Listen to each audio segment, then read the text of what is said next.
फेक allegation लाबाय थादों दा बेफोरनि सायाव सरकारा गोख्रैनो थाबनो एक्सन लानांगौ गिबियावनो खौरांगिरिफोरनिसिम आंनि अननाय आरो सिबिनायखौ आङो जासिहरग्रोबाय आरो दिनैनि खौरांगिरिफोरखौ लिंहरनायनि जाहोनानो बेनो जे दाखालि बावैसो सिगां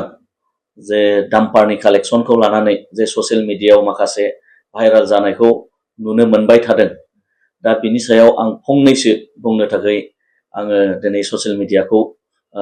लिंहरनो गोनां जादों फंनैसो बुंनांगौनि बाथ्राया बेनो जे बै जे जायगायावहाय इलिगेलि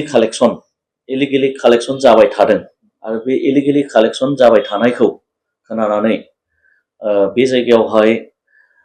डिपार्टमेन्टजों लोगोसे जों सानैसो लोगो नांनानै थांफानाय जादोंमोन आरो बे थांफानायाव जाय मानसिफ्रा इलिगेलि बारहोदों बा इलिगेलि एन्ट्रि लादों बैसोरो जोंखौहाय स्रोदै फट' खेबखुमानानै दिनैनि दिनावहाय ससियेल मिडियायावहाय जोंखौ भाइराल खालामदों आरो भाइराल खालामनो नाजागासिनो दङ दा बेखायनो आं बेखौनो बुंनो सानगोन जे टटेलि बेवहाय इलिगेलि बारहोग्रा माखासे व्यक्तिफोर दं जाय व्यक्तिफ्रा जों नायनायावहाय जोङो नुनो मोनदों नोंथांमोना बे मानसिफोरखौ सिनायनो मोनो नामा बे मानसिफोरखौहाय निश्चय सिनायनो मोनो मानो होनबा बिसोरो सिगांनिफ्रायनो बेफोरबायदि इलिगेलि बिसोरो बारहोग्राखामोन आरो बेफोरबायदि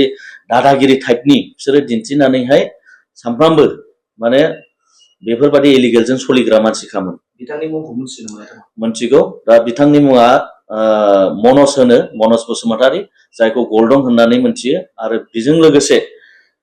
माखासे बिनि लोगोफोरबो दंफायोमोन मुस्ताफा होननाय आरो राजु होननायबो दंफायोमोन बिसोरो टटेलि बे गल्डनजोंनो थाफानानै खामानि मावग्रा आरो इलिगेलि बिसोर खामानिखौ मावबाय थाग्राखा दिनै नोंथाङा सरकारनिसिम मा खावलायनो सानो आं बेखौनो सरकारनिसिम आं खावलायनो सानोदि जाय मानसिफ्रा दिनै इलिगेलि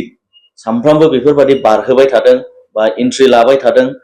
बै बिथांमोननि सायावहाय थाबैनो सरकारा एक्सन लानांगौ जाहाथे बेफोरबायदि इलिगेल मावनाय खामानिफ्रा थाबैनो जेन बन्द जायो आं बेखौनो सरकारनिसिम गोख्रों आङो खावलायदों आरो बेजों लोगोसे आङो सरकारखौ आं बेखौनो खावलायनो सानो जे दिनै जाय व्यक्तिफ्रा इलिगेलि खामानि मावनानै दानि सोलिफुबाय थानाय सरकारखौहाय जे ब्लेम होबाय थादों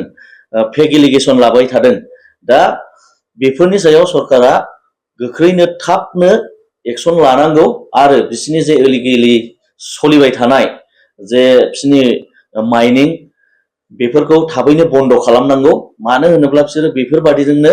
दिनैनि दिनाव सोलिगासिनो दङ आरो बेजों लोगोसे आं बेखौनो बुंबावनो सानो जे गल्डन जायखौ मनज होननानै बुङो जे बिसोरो सरकारखौ ब्लेम होआलासेनो दस्रा खामानि मावनानैबोथ जानो हायो किन्तु दिनैनि दिनाव मानो बेफोरबादि इलिगेल गावसोरनो माने फेक माने भुल खामानि मावनानैब्लाबो सरकारनि सायाव जे बेफोरबादि लाबोदों बेफोरबादि लाबोबाय थायोबा किन्तु सरकाराबोथ निश्चय एक्सनखौ लाखागोन दा बेखायनो बिसोरो दस्रा राहा लानानै सोलिब्ला साबसिन जायो